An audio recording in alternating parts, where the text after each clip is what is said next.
Interpersonal communication, welcome back. Hey, chapter 3. I'm super excited. Yesterday I saw the black dot. It's right. I can't do this. Right up. It's on the board behind me. Okay, wait, behind.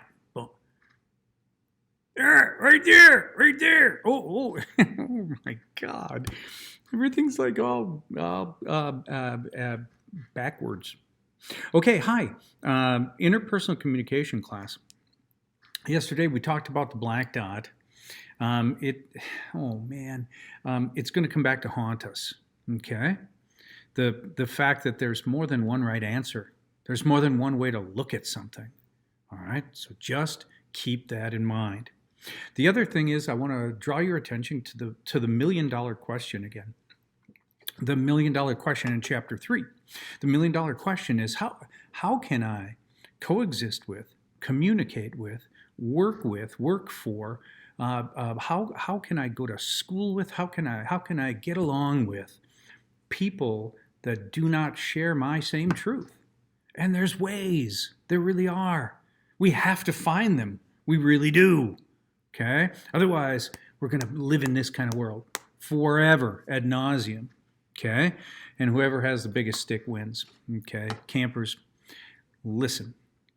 Let's discuss this from the very beginning. The two ways that the human mind comes to know the world around them, the two ways that we build truth or meaning or belief, all of those are interchangeable this chapter.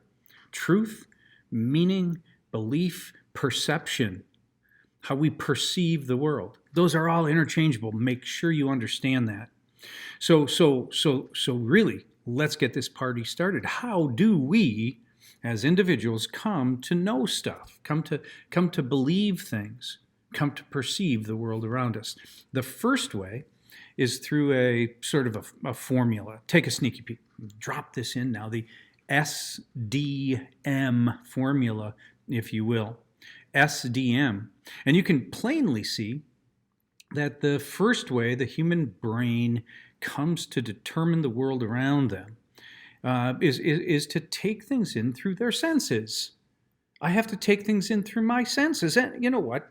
I could ask you, if this was the classroom, I could ask you, what are the senses?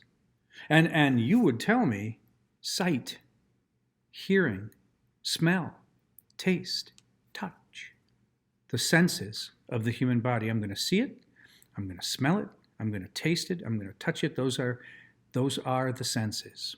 Now, look what happens. I take things in through my senses. And I have to then decipher what I just touched or tasted, what I just saw. I have to think about it. I use my brain at this particular moment. And cognitively, the wheels start going click, click, click, click, right? The gears start turning. And we do this for every single truth that we have developed sensually, through our senses, sensually. All right? Like, there's a first time for everything. Maybe you can't remember it, but there was a first time you felt snow. You saw it, you went out, you touched it, and you got that sensation of coldness. Okay? The first time you experienced, through your senses, snow. So look what happens. You take it in through your senses. You touch it. You see it. You decipher it. Ooh, cold. Ooh, burr. Burr.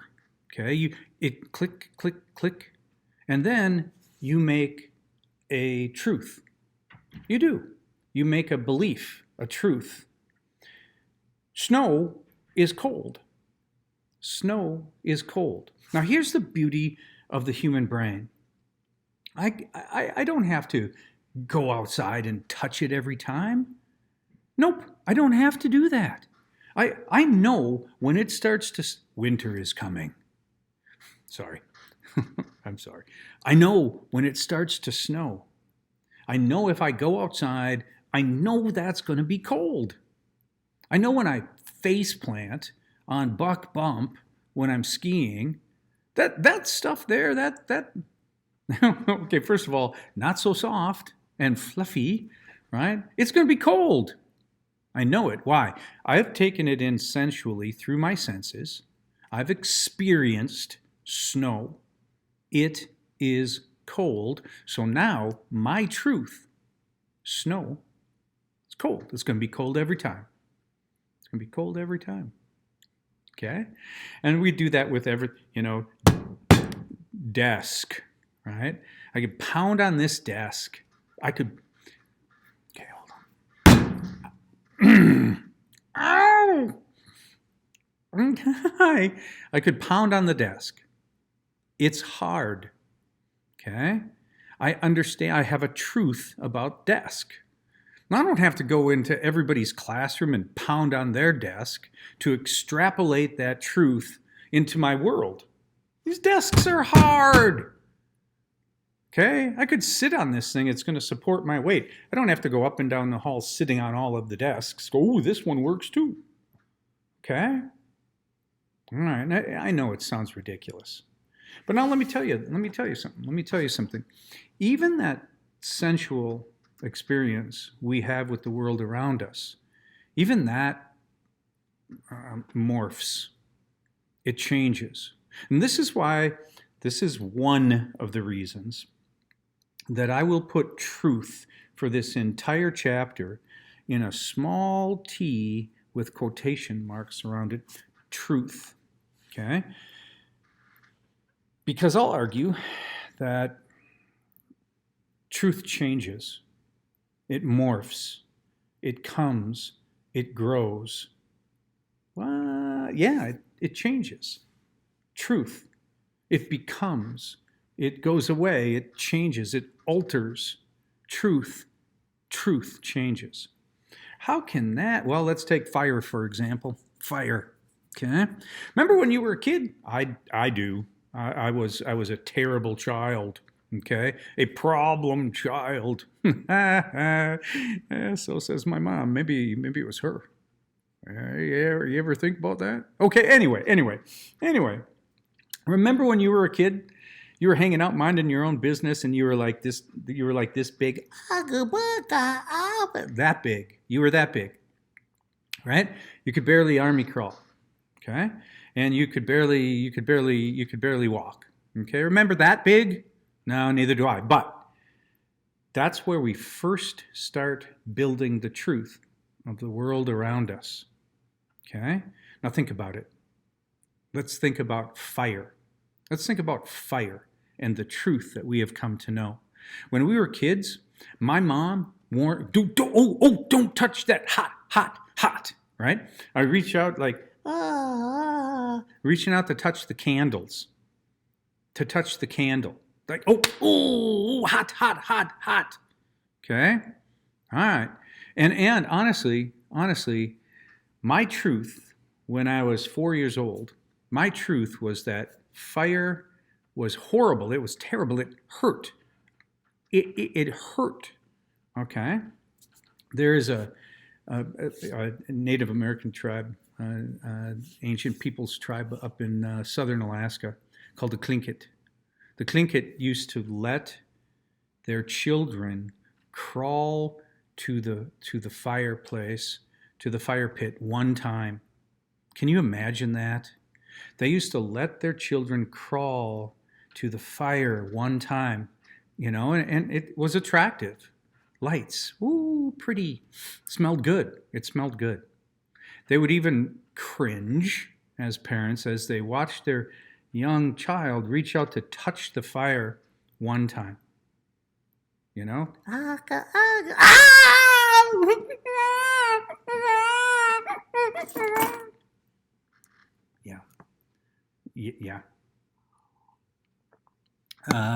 Why? Why would they do that? Here's why. They would never have to watch that child around the fire pit ever again. they would never have to watch that child. My grandfather was classic. My grandfather would watch me, and my grandmother would say, he's going to get hurt. And my grandfather would go, that'll teach him. That will teach him. Well, he'll learn. He's got to learn, is what my grandfather used to say. Oh, man, I learned a lot. I learned about stitches. I learned about casts. All right? All right. Now, think about this. The truth that I had about fire when I was 4 years old is not the same truth that I currently have about fire. Why? Because truth changes, it morphs, it grows. Okay? I'm hanging out minding my own business, and I'm in like a shop class in high school, you know? When I was like in 9th grade, we had auto mechanics because, you know, people cared about the industrial arts. And we don't even have a wood shop here. Okay, listen. I'm hanging around in auto class, maybe 8th grade, maybe 9th grade. And I learned really, if you think about it this way, it's fire that forces the piston down in your car. Controlled explosion and fire forces the piston down, turns the crankshaft, turns the drive shaft, turns your tires. That car goes down the road by controlling fire. I go down the basement when I'm 10 years old and I look in the furnace in that little window and I see fire. It doesn't take a rocket scientist to figure out that fire heats our home.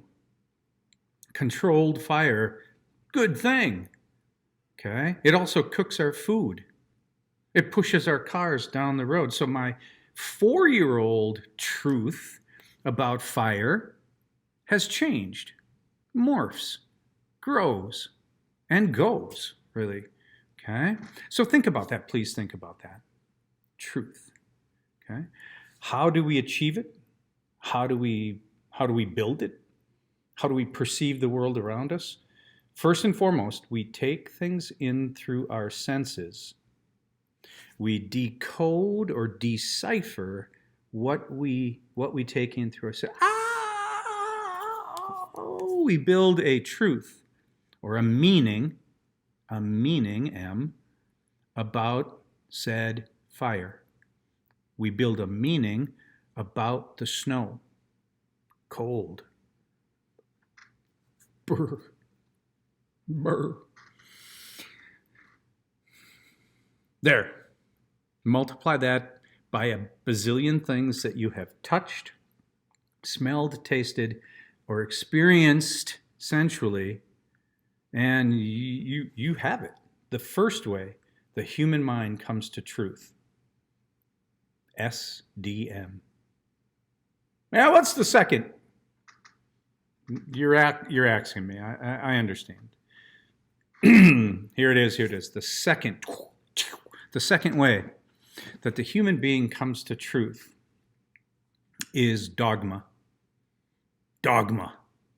Oh, sorry. Dogma. Here's, okay, you can look it up and you can fill in the blanks with all of the textbook definitions.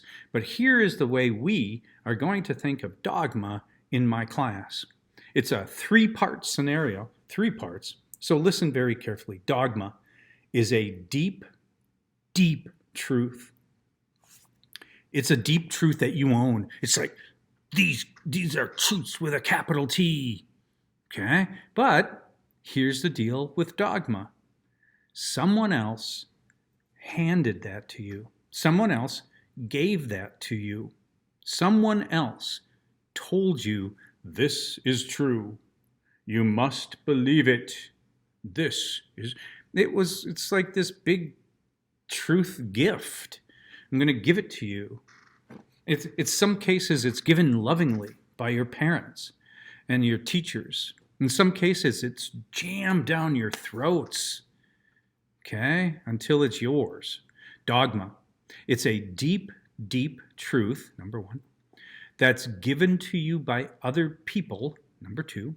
So really, quite frankly, and here's the sticky wicket. You can't defend it. You can't defend it other than saying, It's just what I believe. Joswiak, it's just what I believe. Or if you want to get right down to the heart of it, if you want to tell the truth, okay, you have to say it's what I was told by my grandfather to believe. My dad said it's true, and I love my dad. Seriously, seriously. Dogma, okay? It's this blind faith kind of truth that was handed to you, okay? You didn't touch it, smell it, taste it. You didn't listen to it. It was just given to you. In some cases, there's no way to touch it, feel it, experience it, okay? And man, I'll tell you what, this is interesting to me. It really is. It really is interesting to me. The dogmatic truth that you will fight tooth and nail with. Out in the commons, it gets, and people are screaming dogma. People are yelling the truth that somebody else has like fed them without even questioning their own, their own meaning or perception. They're just pounding the table and screaming about anything. About anything. What have you been dogmatically taught? What truth do you, here, let me lean back now. What truth do you own that you get all riled up about, but you didn't even invent it? It was given to you. It was given to you. But yet, oh man, you should hear him screaming out there. And sometimes, man, I tell you what, we have to look deeper into this. We do.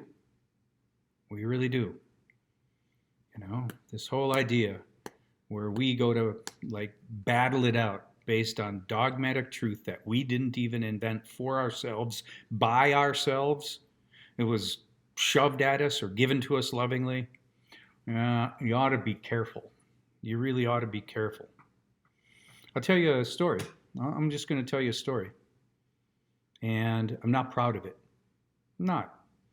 But I'll tell you why dogma is ugly. And I'll tell you why dogma needs to be rethought. I'll tell you why you have to have an answer to why do you believe that instead of just, that's what I was told. Instead of just, well, that's what my mom said to do, or my teacher, or my preacher, or my grandfather said that, you must. Okay, I'll tell you about dogma. And I'm not proud of this. I'm not proud of this. How do I say it? I'll just tell you the truth. I'll just tell you the truth. By the time I was your age, my grandfather had shoved like this dogmatic thinking at me. By the time well, I'm not happy about this, but I'm going to do it anyway. By the time I was your age, I was a blithering racist. What? Yeah, I was a blithering racist. By the time I was 16, the truth that people around me, people I cared about, shoved at me, the things they told me that I must think and believe, the jokes that they told at Thanksgiving. Trust me. And I'm not happy with being, I'm not happy with like my original self and that truth. I'm really not. But the beauty of that forced learned behavior, the beauty of that is that it can be unlearned. The beauty of dogmatic thinking is that you can look into it and you can decide for yourself eventually after experiencing things and looking and reading and listening, after touching and exploring, okay? Honestly, quite frankly, let's just stick with racism. It is learned behavior. It is. The beauty of that is that it can be unlearned. You want to look into this a little bit more? Read The Nature of Prejudice Read The Nature of Prejudice to see about racist dogma that's shoved into our kids, maybe even you. The Nature of Prejudice starts this way. Little boy comes home from the first day of school. He's all excited. This is in chapter 1, page 1. Little boy comes running off the school bus. Mom says, "How was your day?" He goes like this. He's all excited. He goes, Mom, what's the name of those people that we're supposed to hate? Because I think I have one in class. The Nature of Prejudice. Dogma. Thank God it can be unlearned. If I didn't systematically unlearn the dogma that people tossed my way, there's no way I could teach at the public school level. There's no way that I could teach here. Okay? If I still held those beliefs that were jammed at me, and in some cases given to me lovingly when I was 16 years old. Okay? You know what I was? I was the puppet of my grandfather. When my grandfather pulled strings, my arms would go up. And that's how we are. That's how we are when we live